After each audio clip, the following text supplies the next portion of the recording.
সুবহানাল্লাহ। দলিল কি?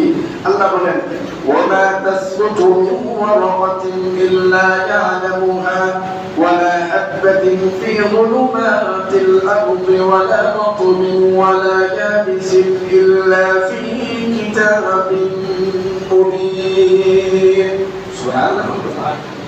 আল্লাহ রাব্বুল আলামিন এমন এক জাত, আল্লাহ রাব্বুল আলামিন গোপনের বিষয়টাও দেখেন।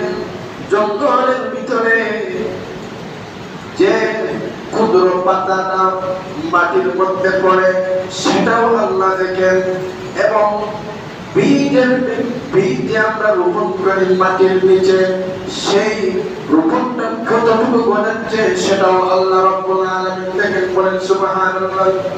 ও দুষ্ট আর বুজুর্গগণ, আল্লাহর কাছে সবকে ফাঁকি দেওয়া যায়, দুনিয়ার মানুষকে ফাঁকি দেওয়া যায়, দুনিয়ার জেলখানাকে ফাঁকি দেওয়া যায়।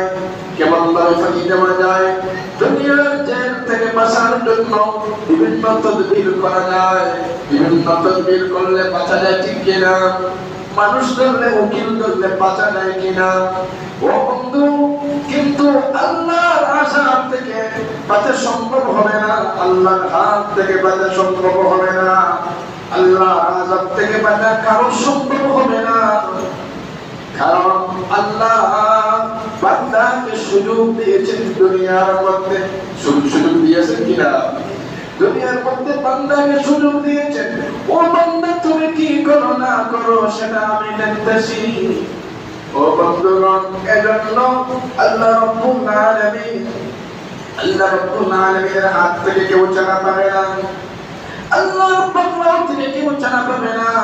সূরা ফাজরের মধ্যে আল্লাহ বলেন ওয়ালা ইউসিবু ওয়াসাবাহু আহাদ।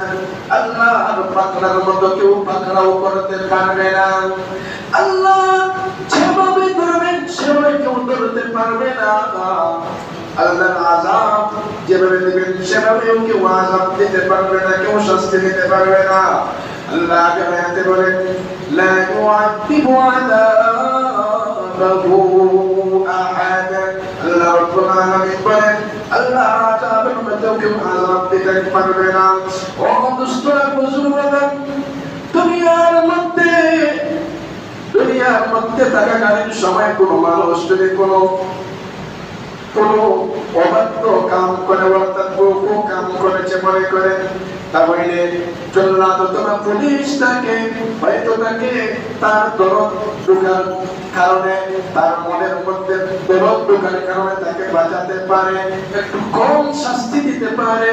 কিন্তু ও বন্ধুগণ, দুনিয়ার মধ্যে সেটা আছে, কিন্তু আল্লাহ রাব্বুল আলামিনের শাস্তির জন্য হাদিসের মধ্যে এসেছে শাস্তি দেওয়ার জন্য এমন কিছু ফেরেশতা নিয়োজিত আছেন যে ফেরেশতাদেরকে আল্লাহ বন্ধ করে রাখবেন। কি করে রাখবেন? বন্ধ থাকবে, বধির থাকবে। তারা চোখে দেখবে না, কানে শুনবে না। আপনার উপর কেমন নির্যাতিত হচ্ছে, কেমন নির্যাতন হচ্ছে সেটা দেখবে না, কিভাবে আপনার উপর শাস্তি হচ্ছে সেটা দেখবেন না, এবং আপনি যে চিৎকার দিতেছেন সেটাও তারা শুনবেন না। কারণ তারা কানে শুনবে না, কানে শুনবে না। ও বন্ধুগণ, জাহান্নামীরা এভাবে কাঁদতে চিৎকার দিতে শত শত বৎসর চলে যাবে। শত শত বৎসর যখন চলে যাবে, তারপর তাদের মনের ভিতরে একটা বিষয় আসবে যে দুনিয়ার মধ্যে শুনেছি সবর করলে ধৈর্য ধরলে আল্লাহ এর একটা বদলা দেন।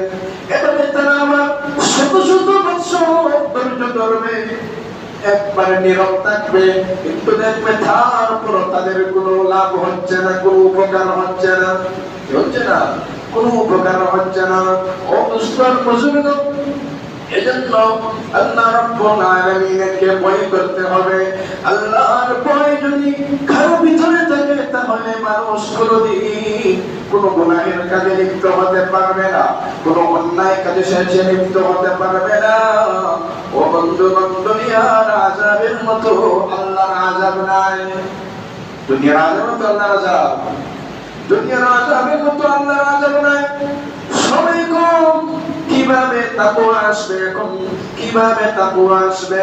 তাকওয়া আসার জন্য একটা পদ্ধতি আছে, সেটা হলো সর্বসময় যদি এই বিষয়টা যদি কারো মনের ভিতরে থাকে যে আল্লাহ আমাকে দেখতেছেন, কে আমাকে দেখতেছেন? আল্লাহ আমাকে দেখতেছেন, এই বিষয়টা যদি মনের ভিতরে থাকে, তাহলে মানুষ কোনোদিন গুনাহের কাজে যেতে পারবে না, অন্যায় কাজ করতে পারবে না।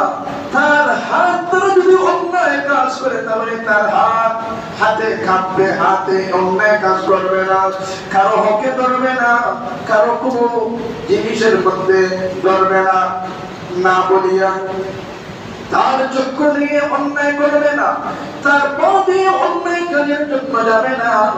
ও বন্ধুগণ, যদি একটা বিষয় যদি মনের ভিতরে থাকে যে আল্লাহ আমাকে দেখতেছেন, দুনিয়ার কোন মানুষ না দেখলে, কেউ আমাকে না দেখলে, কে আমাকে দেখতেছেন? আল্লাহ আমাকে দেখতেছেন। একটা ঘটনা বলবো। হযরত ওমর রাদিয়াল্লাহু তাআলা আনহুর সঙ্গে একটা ঘটনা হয়েছিল। রাখাল ব্যক্তির বকরি রাখালের একটা ঘটনা আছে, বলবো। হযরত ওমর রাদিয়াল্লাহু তাআলা আনহু একদিন সফরে গিয়েছিলেন, এক বকরি রাখালের সঙ্গে সাক্ষাৎ হয়ে গেল। ওমর রাদিয়াল্লাহু তাআলা আনহু ছিলেন ন্যায়পরায়ণ একজন বাদশা। কি বাদশা? ন্যায়পরায়ণ একজন বাদশা। ওমর রাদিয়াল্লাহু তাআলা আনহু ওই ব্যক্তিকে পরীক্ষা করার জন্য তাকে কিছু পরীক্ষা করলেন। কি পরীক্ষা করলেন? ওমর রাদিয়াল্লাহু তাআলা আনহুর পেটে কি লাগলো, ওই ব্যক্তিকে পরীক্ষা করার জন্য বললেন, ভাই একটু দুধ আমাকে খাওয়ান। আপনি বকরি চড়াচ্ছেন, এই বকরি থেকে একটু দুধ আমাকে খাওয়ান।